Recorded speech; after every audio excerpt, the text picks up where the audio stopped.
요한복음 강의 첫 번째 시간으로 요한복음은 어떤 책인가에 대해 말씀을 보겠습니다. 우리 성경에는 예수님의 일대기를 다룬 네 권의 책이 있습니다. 마태, 마가, 누가, 요한복음 이렇게 네 권이죠. 그런데 마태, 마가, 누가복음은 공관복음이라고 해서 같은 관점으로 예수님을 묘사하지만 이 요한복음은 이 다른 책들과는 다른 특별한 모습을 가지고 있습니다.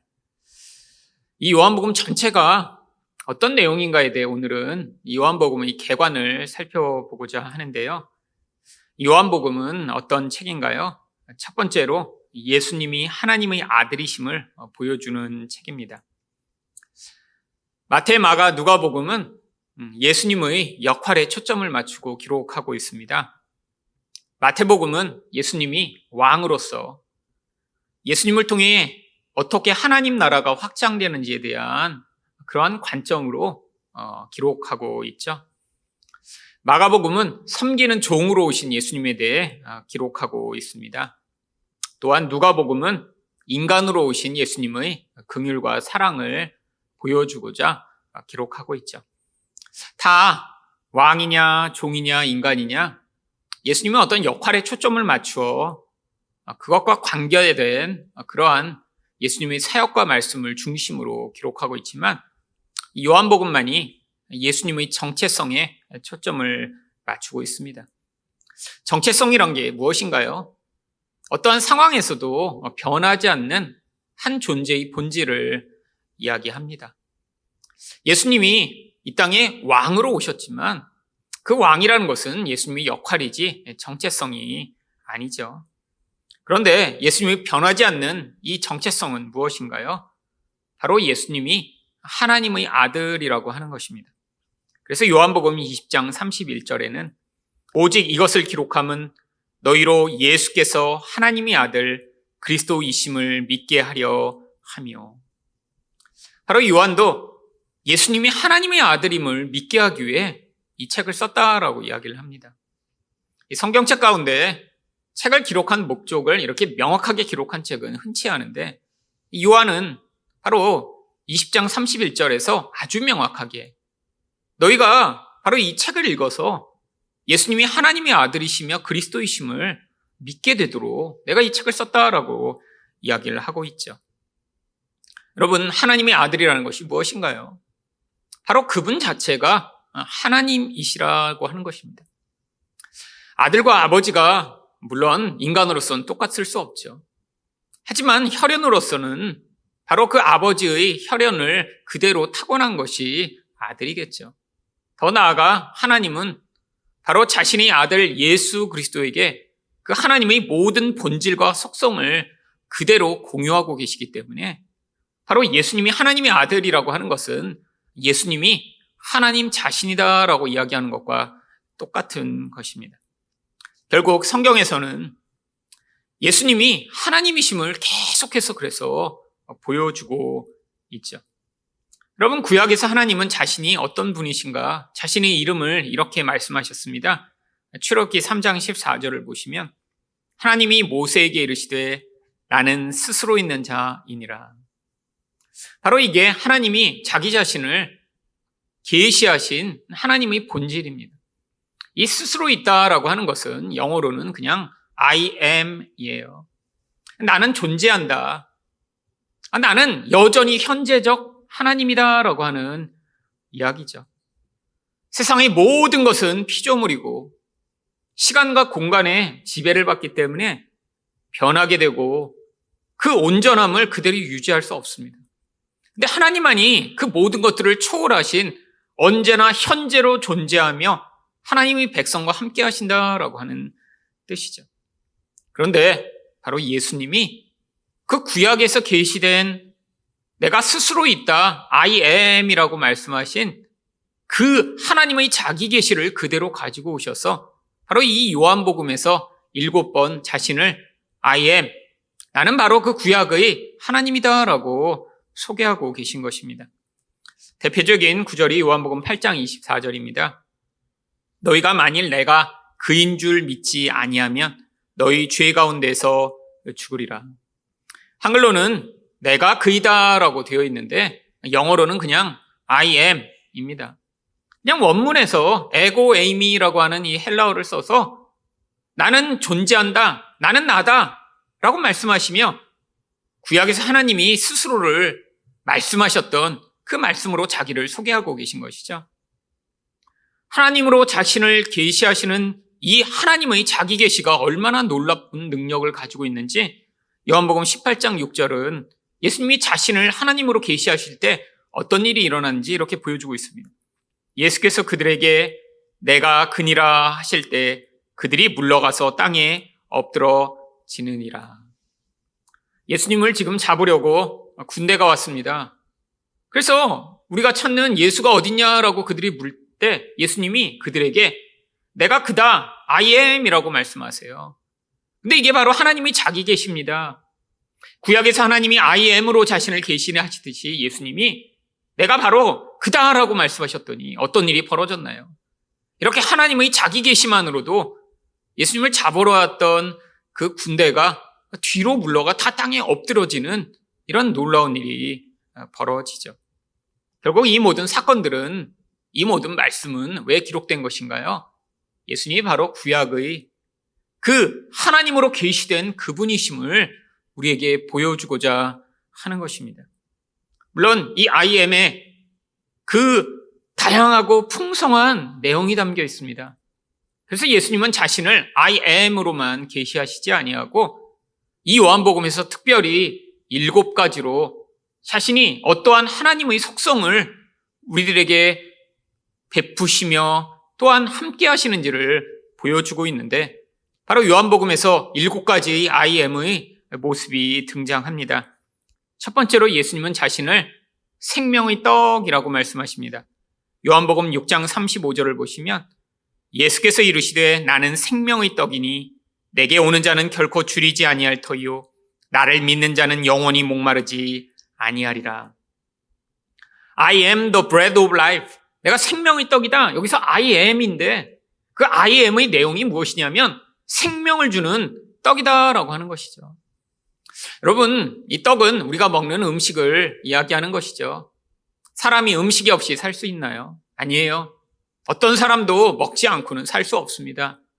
그런데 어떻게 예수님을 먹을 수 있죠? 바로 이 예수님이 인간이란 존재를 진짜 살아있게 만드는 생명, 영적 생명의 근원이시라고 하는 것이죠.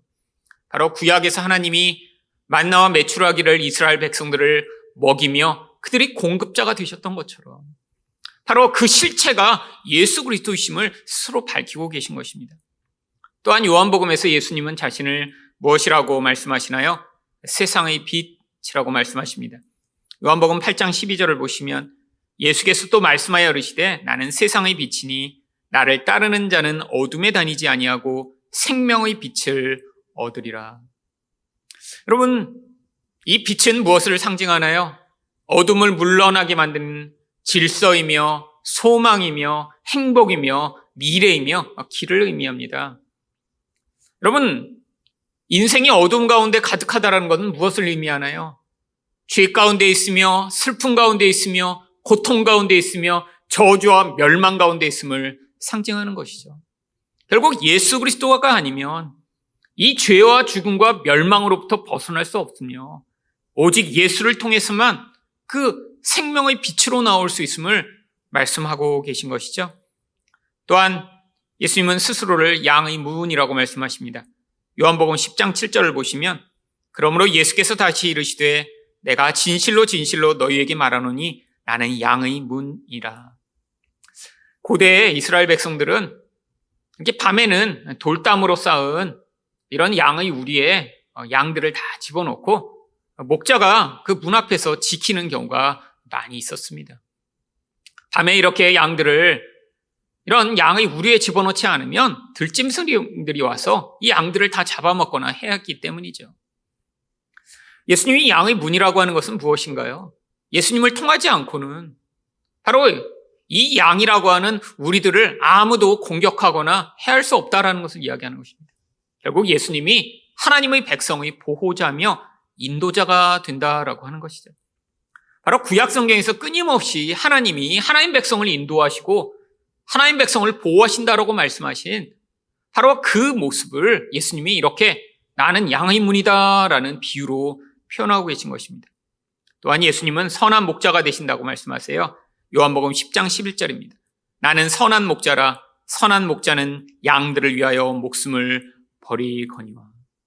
이 다윗이 고백했던 여호와는 나의 목자시니라는 이 고백이 여기에서 예수님이 내가 바로 선한 목자다라고 하는 이것으로 우리에게 바로 계시된 것이죠. 또한 예수님은 스스로 부활이요 생명이라고 말씀하십니다. 요한복음 11장 25절입니다. 예수께서 이르시되 나는 부활이요 생명이니 나를 믿는 자는 죽어도 살겠고. 여러분, 죽음을 이기는 이 놀라운 생명의 능력, 오직 예수 그리스도를 통해서만 얻게 된다는 것입니다. 여러분, 구약 성경에서 끊임없이 하나님만이 우리의 생명이시며 생수가 되신다고 고백했던 바로 그 고백이 여기에서 예수님을 통해 다시 한번 재현되고 있는 것이죠. 또한 예수님은 길이요 진리요 생명이시라고 말씀하십니다. 요한복음 14장 6절에서 예수께서 이르시되 내가 곧 길이요 진리요 생명이니 나로 말미암지 않고는 아버지께로 올 자가 없느니라. 우리 하나님께로 인도할 유일한 길이라고 하는 거예요. 다른 길은 없다라는 거예요. 아니, 산 꼭대기에 올라가는데 이쪽으로 올라가도 되고 저쪽으로 올라가도 된다고 얘기하는 다른 길은 없다라고 하는 거예요. 세상의 많은 종교와 많은 사람들이 바로 산 꼭대기에 어떻게 올라가기만 하면 되지 다양한 길이 있다라고 주장하지만 그런 거 존재하지 않는다는 거예요. 오직 예수 그리스도를 통해서 하나님께 나아가지 않으면 안 되는 그분만을 통하는 것이 진리라고 이야기하고 있는 것입니다. 마지막으로 또한 예수님은 스스로 참 포도나무라고 말씀하십니다. 요한복음 15장 1절입니다. 나는 참 포도나무요 내 아버지는 농부라. 여러분, 바로 예수님을 통하지 않고는 우리가 열매 맺지 못함을 이야기하고 있는 것이죠. 여러분, 왜 예수님이 이렇게 여러 가지 비유로 자신을 말씀하고 계신 것인가요?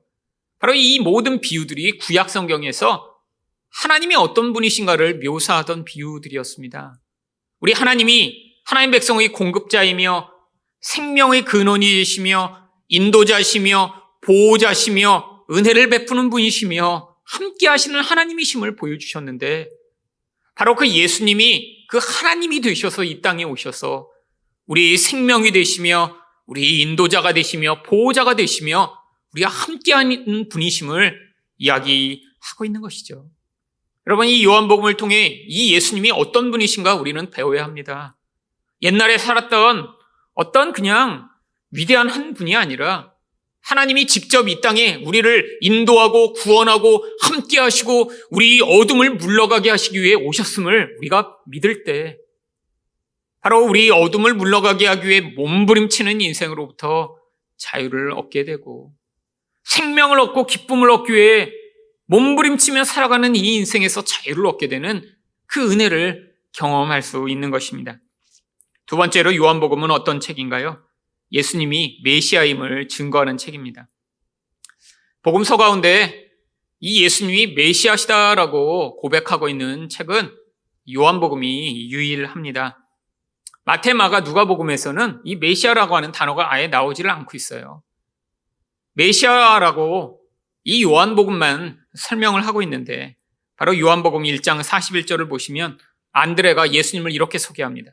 그가 먼저 자기 형제 시몬을 찾아 말하되 우리가 메시아를 만났다 하고 메시아는 번역하면 그리스도라. 여러분, 이 메시아라고 하는 단어가 구약 성경에 기름 부음을 받은 자라고 하는 뜻입니다. 바로 히브리어 메시아를 그런데 헬라어로 바꾼 것이 그리스도죠. 복음서에서 이 메시아라는 단어가 나오지 않을 뿐이지 그 메시아를 헬라어로 번역한 그리스도는 아주 많이 나오고 있습니다. 우리가 예수 그리스도라고 합쳐서 알고 있는 것, 원래는 기름 부음을 받은 예수라고 하는 그런 뜻이죠. 너무나 익숙하게 그냥 예수 그리스도라고 이야기하지만 그 본래 의미는 그분이 기름 부음을 받은 그런 분입니다라고 하는 고백인 것입니다. 또한 사마리아 여인의 입으로도 바로 예수님이 메시아심을 고백합니다.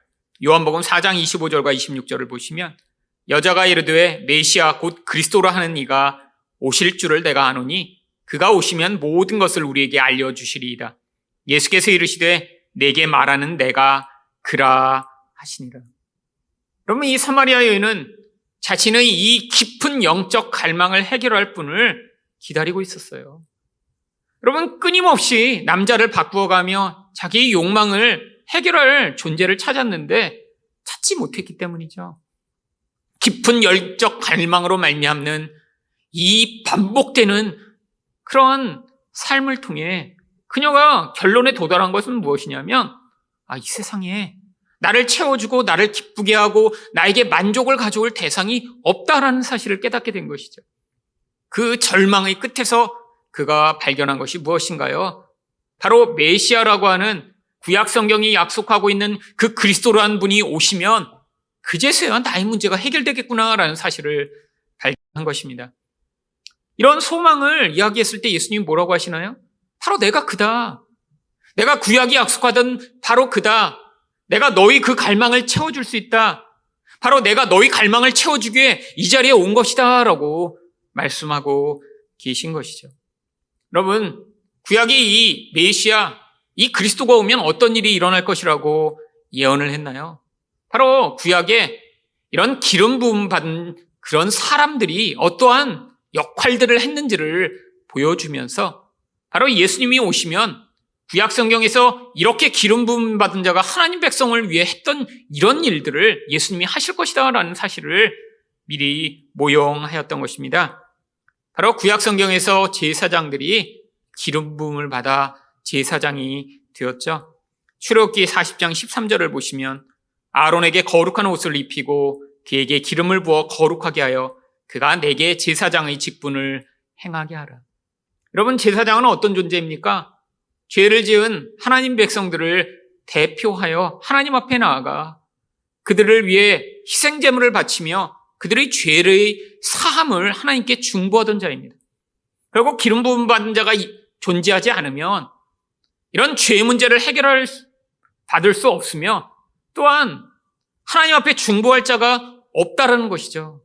결국 예수님이 이런 기름 부음 받은 자로 오신 것은 그분이 우리를 위해 희생을 베푸시며 또한 그분을 통했으면 하나님께 나아갈 수 있음을 보여주고 있는 것이죠. 또한 구약 성경에서 왕이 기름 부음을 받아 왕이 되었습니다. 사무엘하 2장 4절을 보시면 유다 사람들이 와서 거기서 다윗에게 기름을 부어 유다 족속의 왕을 삼았더라. 왕은 어떤 존재인가요? 바로 백성을 통치하는 존재입니다. 이 통치 가운데는 백성들에게 필요한 것들을 공급하며 그들을 위협으로부터 보호하는 것이죠. 바로 예수님이 이런 분이시라는 거예요. 하나님 백성들을 보호해 주시고 하나님 백성들을 위협으로부터 방어해 주실 뿐 아니라 또한 하나님 백성들에게 꼭 필요한 것들을 공급하시는 분이 우리 예수님이시라고 하는 것이죠. 또한 구약 성경에서 선지자들이 기름 부음을 받았습니다. 열왕기상 19장 16절을 보시면 아벨 무홀라 사밧의 아들 엘리사에게 기름을 부어 너를 대신하여 선지자가 되게 하라. 여러분, 선지자들은 어떤 역할을 했나요? 하나님 백성들에게 하나님 말씀을 대언하여 말씀으로 그들을 깨우치고 가르치는 역할을 했습니다. 바로 이게 예수님의 역할이라는 거예요.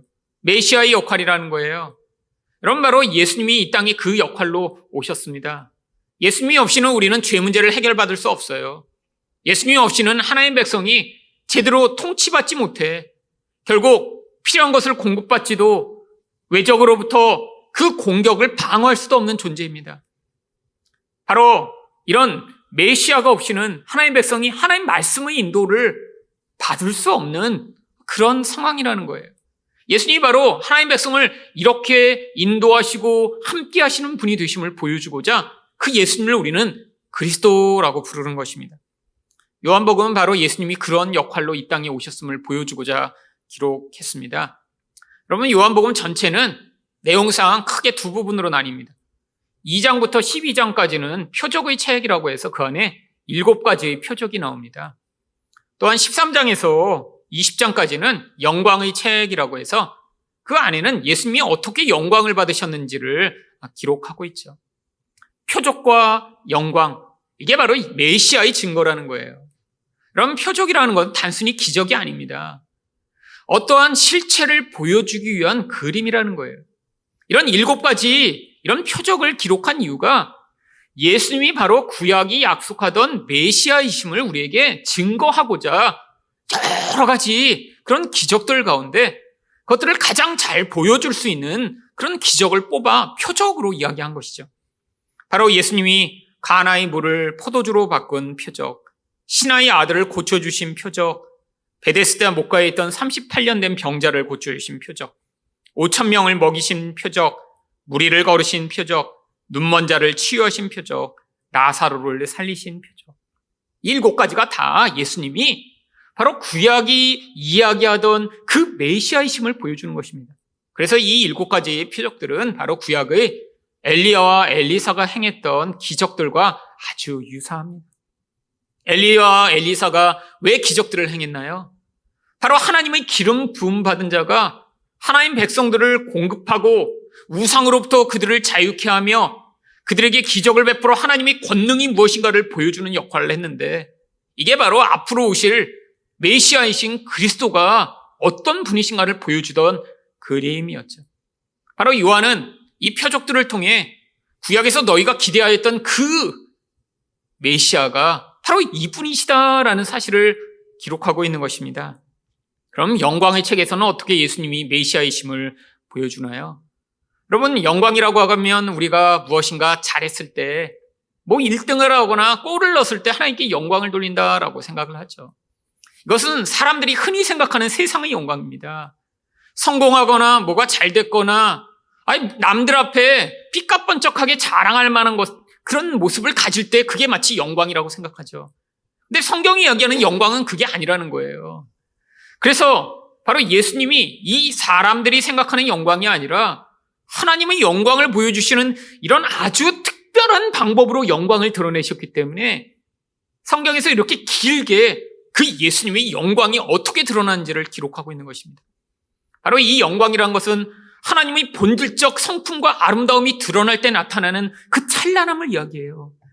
그런데 하나님의 그 아름다움이 어떻게 드러나나요? 하나님이 뭔가 잘하셨을 때, 뭔가 성공하시면 그렇게 드러나는 게 아니에요. 하나님의 본질이 가장 뛰어나고 아름답게 드러난 것이 바로 십자가에서입니다. 우리 하나님이 얼마나 우리를 사랑하시는가, 우리 하나님이 얼마나 권능이 많으신가, 하나님이 얼마나 약속대로 역사를 주관하셔서 결국에는 자신의 뜻을 이루시는 분이신가, 우리 하나님이 얼마나 크신 긍휼을 가지고 죄인들을 용납하시는가 드러난 곳이 바로 십자가 사건이죠. 바로 그래서 예수님의 순환과 예수님의 죽음을 통해 이 영광이 찬란하게 계시됩니다. 여러분, 그런데 이것이 구약 성경에서 메시아가 어떻게 영광을 받으실지를 바로 예언하고 있는 말씀에 다 담겨 있는 내용입니다. 여러분, 이사야 53장을 보시면 바로 메시아가 오시면 어떻게 순환을 받고 어떻게 영광을 받으실지 이렇게 기록되어 있어요. 이사야 53장 5절부터 6절을 보시면 그가 찔림은 우리 허물 때문이요 그가 상함은 우리 죄악 때문이라. 그가 징계를 받음으로 우리는 평화를 누리고 그가 채찍에 맞음으로 우리는 나음을 받았도다. 우리는 다 양 같아서 그릇 행하여 각기 제 길로 갔거늘 여호와께서는 우리 모두의 죄악을 그에게 담당시키셨도다. 예수님이 어떻게 이런 영광을 받으셨는지 바로 구약 성경이 미리 예언하고 있습니다. 메시아가 오시면 이렇게 고난을 받고 우리를 위해 죽임을 당하시고 이렇게 고통을 받으신 뒤에 이렇게 하나님이 어떤 분이신가를 드러내실 것이다. 그게 가장 아름다운 영광이며 바로 가장 아름다운 하나님의 모습이다 라고요. 여러분, 그런데 이 인간은 이것을 영광으로 생각하지 않습니다. 이것을 수치로 생각하고 이것을 저주라고 생각하죠. 예수님을 따라다니던 제자들조차 바로 예수님이 십자가에 달리실 때 그것이 바로 이런 약속을 성취하는 메시아의 모습임을 알지 못하고 예수님을 다 버리고 떠나갑니다. 여러분, 바로 이게 우리들의 지금 모습 아닌가요? 여러분, 하나님의 영광이 이 땅에서 우리가 성공하고 뭔가 잘 되고 눈에 보이는 어떤 좋은 결과를 얻었을 때 하나님의 영광을 보이시나요? 아니요. 이 땅에서도 여전히 십자가의 방법으로 하나님은 자신의 영광을 보이시길 원합니다. 세상 사람들이야. 다 자기가 잘나고 멋지고 자기 자랑을 위해 영광을 얻기를 원하죠. 하나님께 영광을 돌린다라고 하는 바로 그 자리에서조차 내가 한 것, 내가 얼마나 멋진 존재인가를 드러내고자 하고 있는 것이죠. 여러분, 이 요한복음을 통해 바로 예수 그리스도가 어떻게 영광을 드러내셨음을 우리가 배워 우리도 이 땅에서 하나님께 영광을 온전히 드리는 존재, 우리가 가장 낮아지고 우리가 수치스럽지만 그 자리에서도 하나님의 공의로우심, 하나님의 사랑하심, 하나님의 용서하심, 하나님의 긍휼하심, 하나님의 오래 참으심, 하나님의 성실하심을 드러낼 수 있는 자가 된다면 그게 바로 하나님께 가장 큰 영광을 돌려드리는 것입니다. 여러분, 우리 이 생각이 변하는 게 쉽지가 않아요. 여러분, 우리가 실패할 때 우리가 낙심하는 이유가 무엇인가요? 우리가 실수할 때 좌절하는 이유가 무엇인가요? 결국 나의 부끄러움과 나의 수치가 드러나 내 존재가 멋지고 자랑스럽고 다른 사람들이 보기에 부러워할 만한 그런 존재가 되기를 원했는데 그렇게 되지 못해서 그래서 좌절하고 고통하는 것 아닌가요? 여러분, 바로 이게 그런데 성경적인 관점에 의하면 바로 예수 그리스도가 십자가를 통해 하나님의 영광을 보여주셨듯이 우리는 아무것도 아닌 흙과 같은 존재이지만 이렇게 부끄럽고 아무것도 아닌 자를 통해 하나님의 모습과 하나님의 그런 영광이 드러날 수 있다면 이게 바로 하나님의 목적이 성취된 가장 아름다운 순간일지도 모릅니다. 여러분, 우리 인생에서 우리가 드러나고 우리가 뭔가 잘하는 것이 나타나서 다른 사람이 변화되고 다른 사람이 축복을 받고 다른 사람에게 은혜가 흘러가는 적이 있나요? 아니, 내가 1등을 했더니 다른 사람들이 축복을 받고 은혜를 받나요? 내가 성공을 해서 세상에서 이름이 알려졌더니 그것으로 말미암아 많은 사람들이 감화를 받고 예수 그리스도에게 돌아오게 되나요? 여러분, 그런 경우는 거의 없습니다. 하나님이 지금도 십자가의 방법으로 일하시기 때문이죠.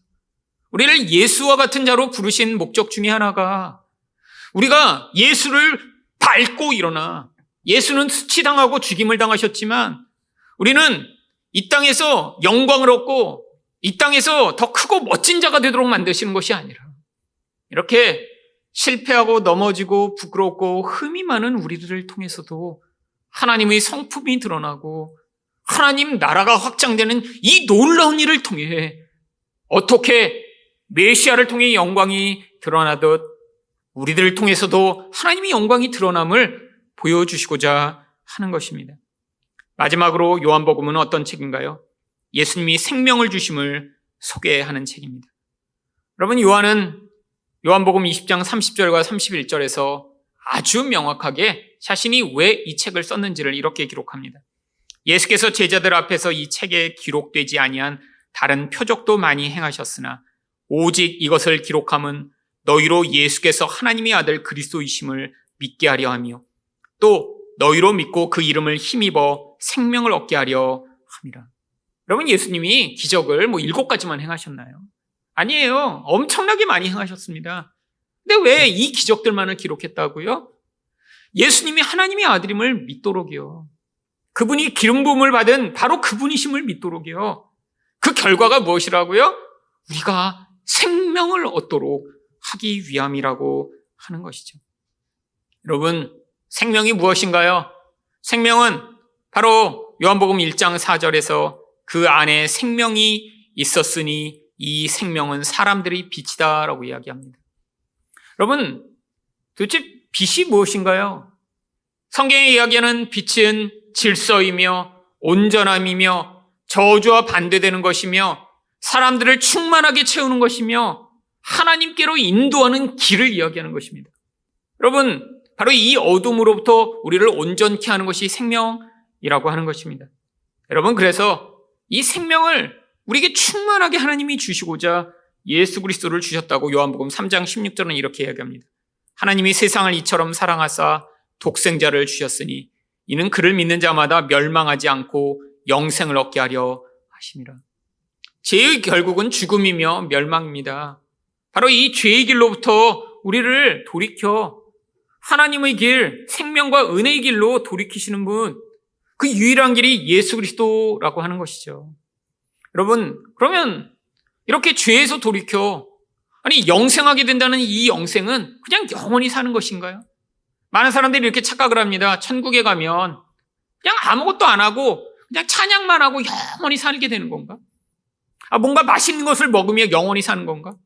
아니, 그냥 여기서 내가 가장 즐거웠던 그 순간이 그냥 영원히 계속되는 건가? 여러분, 성경에서의 이 영생의 개념은 시간의 개념이 아니에요. 그냥 영원히 오래 사는 게 영생이 아닙니다. 여러분, 그래서 이 영생을 요한복음 17장 3절은 무엇이라고 얘기하나요? 영생은 곧 유일하신 참 하나님과 그가 보내신 자 예수 그리스도를 아는 것이니라. 여러분, 아는 거래요. 깊은 관계를 맺는 거래요.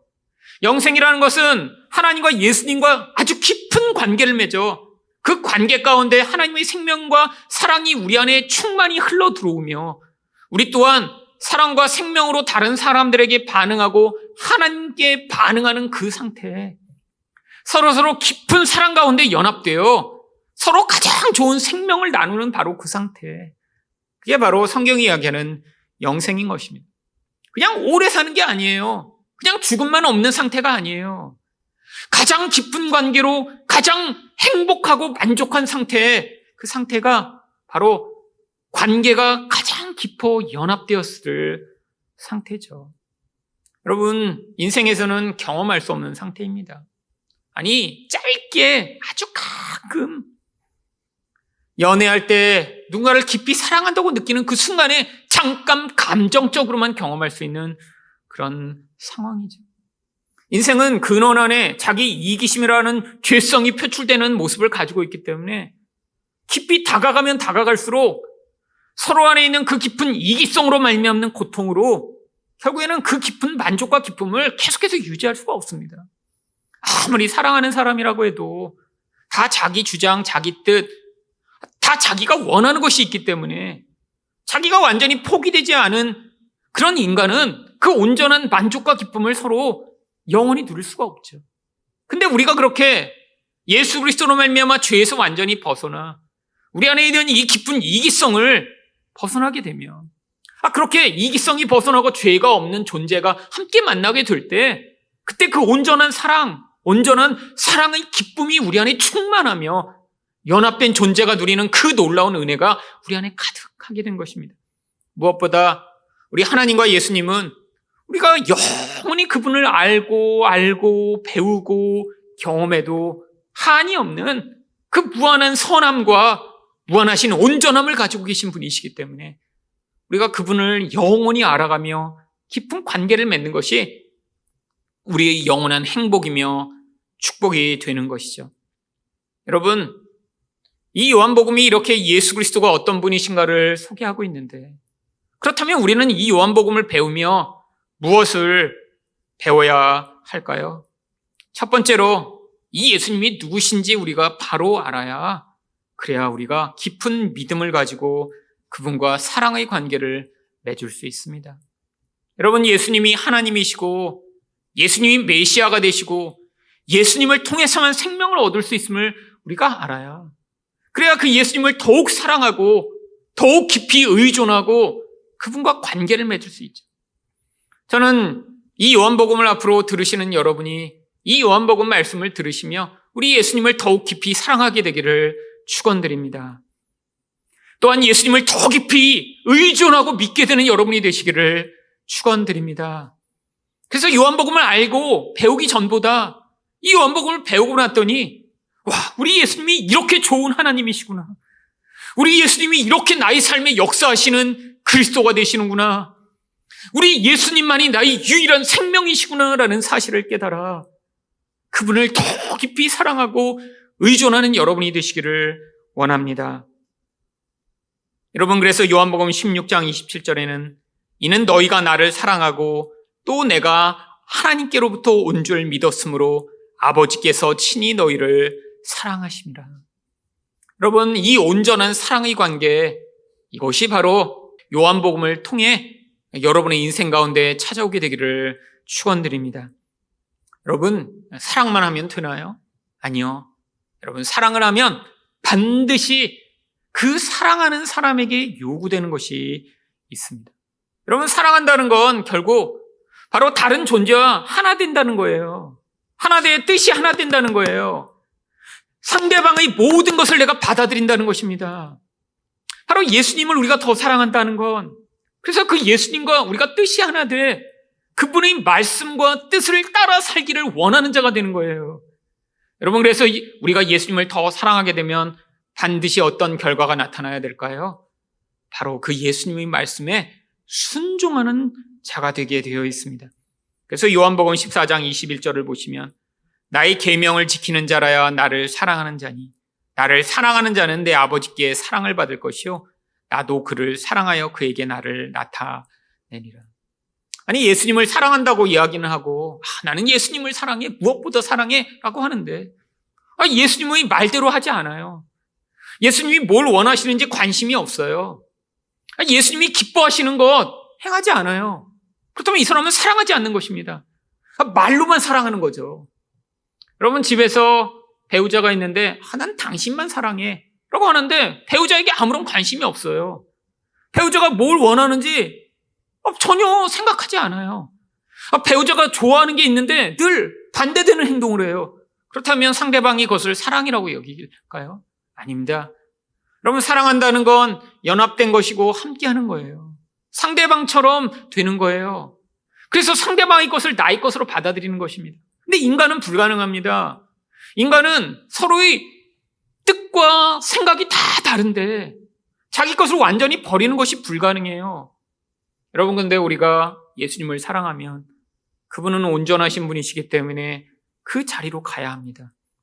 그 예수님은 온전한 선이시고 예수님은 온전한 사랑이시기 때문에 우리가 우리 것들을 내려놓으며 예수님의 뜻에 맞추고 그분을 더 사랑하여 순종하는 자리로 가야 합니다. 여러분, 여러분이 요한복음을 배우시는 과정을 통해 바로 이 예수님의 말씀에 더 순종하는 여러분이 되시기를 축원드립니다. 그럼 이렇게 될 때 성경은 무엇을 약속하고 있나요? 요한복음 10장 10절입니다. 내가 온 것은 양으로 생명을 얻게 하고 더 풍성히 얻게 하려는 것이라. 여러분, 바로 이것이 우리가 이 땅에서 하나님이 약속하신 생명, 이 생명을 더 풍성하게 누리는 길입니다. 여러분, 우리 이 땅에서 고통하고 슬퍼하고 좌절하고 분노하고 미워하는 이유가 무엇인가요? 바로 예수님 말고 자꾸 다른 것을 사랑해서 그래요. 예수님의 뜻이 아니라 내 뜻과 또 나를 두렵게 하는 어떤 사람의 뜻을 따라 살아서 그래요. 여러분, 우리가 예수님만을 사랑하게 된다면, 그래서 예수님만을 의존하게 된다면, 그래서 예수님의 뜻대로만 살 수 있게 된다면 우리는 바로 더 풍성한 그 생명을 누리며 그 생명이 가져오는 놀라운 풍요와 결과를 다른 사람들과도 나눌 수 있게 될 것입니다. 함께 이 요한복음을 배워가며 이 생명의 풍성함을 누리는 여러분 되시기를 축원드립니다.